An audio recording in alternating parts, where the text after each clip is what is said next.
This is the biggest debate in cruising, inside cabin or balcony. People treat it like economy versus first class, but it's really about personality. Some cruisers swear they'll never go back after booking a balcony. Others tried it once and found out they barely even used it. Today, we're not talking theory, we're talking about what actually happens once you're on board. My name is Shane with MapBound, and are you a balcony or inside cabin person? Let us know down in the comments. The expectations versus reality problem is people imagine how they wish they vacation and not how they actually do. Some of the common pre-cruise visions are, for instance, having coffee every morning. Having coffee every morning outside on your balcony seems very appealing. Or being able to watch the sunset without anybody around. And who wouldn't like a quiet nap with a nice ocean breeze? But in reality, what really happens, you find yourself in a hurry to get breakfast because there are a lot of activities all afternoon. But then you also have lunch and even dinner. And depending on when your dinner is, you may have a show before or after it. So at the end of the day, you end up being exhausted. So I personally have found that the cabin is just where you sleep unless you intentionally make it part of your vacation. So before you book, you should really know what inside cabin life is really like. One thing is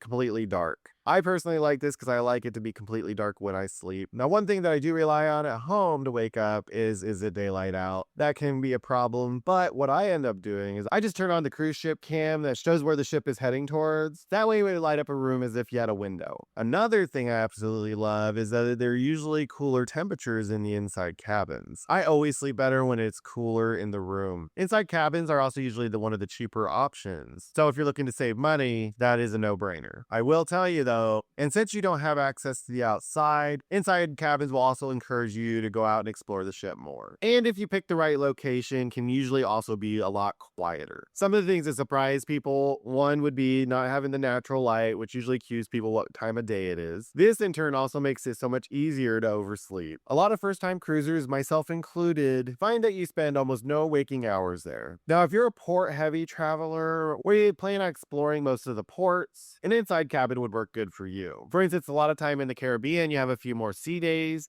but say if you were in the Mediterranean, almost every day is a port day. Since every day is a port day, more than likely it's just best to have the inside cabin because you're going to be off the ship or doing stuff on the ship more. Another person who would benefit from the inside cabin is someone who likes to do all the activities and stay busy while they're on the cruise. Another person who would benefit, of course, would be heavy sleepers, being that there are no windows. That can usually be a lot quieter there, and it is cooler. But some of the people who will struggle with an inside cabin is people who need their own personal space. Because if you need a moment away from people, it's going to be better that you have the balcony so that you can still at least see the ocean views, but at the same time get away from everyone. Now, of course, there are positives or negatives to a balcony. Now, while everybody mostly goes for balcony cabins, but there are some positives as well as downsides to it. One would be that you have your own private escape if you ever need one. I feel like we've all had that moment where we've just been around people way too much and just need a little time to ourselves. Now, you can do that with both cabins, but at least with a balcony cabin, you're still enjoying a good ocean view. The other thing is balconies do cost more. So if you're not using them as often because you have a lot of port days or you're focused more on activities, then you'd probably find that you rarely use your cabin. Another thing to keep in mind, especially around day 2 or 3, you may have first started using it, but then found there's more to do on the ship and you don't end up using it as much. And when it comes to weather does matter if you're going to enjoy your balcony more or not. Now, balcony is usually more expensive, but a lot of people find having their own quiet zone with a balcony view is definitely what they prefer. In turn, when it comes to this, there are emotional differences when it comes to the two cabins. Now, when it comes to the inside cabin, I would say it feels more like your living room. But now with the balcony, the ocean makes it feel like it's more part of your vacation. And because of this, cruising is sensory. Some people need to see the horizon so that they can relax. But at the end of the day, most cruisers do find that they're in public spaces more. Now comes the question, is it worth the extra money to get the balcony? Now, what you're really buying in a balcony cabin, it's not really space, although you do get a little more, is a lot of times get a couch, but a lot of people find this isn't important. Also, it's not even luxury. I found that my inside cabins are basically the same as my balcony cabins, of course, without the balcony, and usually without the couch. But the big thing you're paying for when you get a balcony is that personal retreat time. Now, sometimes when you're looking at cabins, you'll find that the balcony cabin may be only 100 or 2 more than the inside cabin.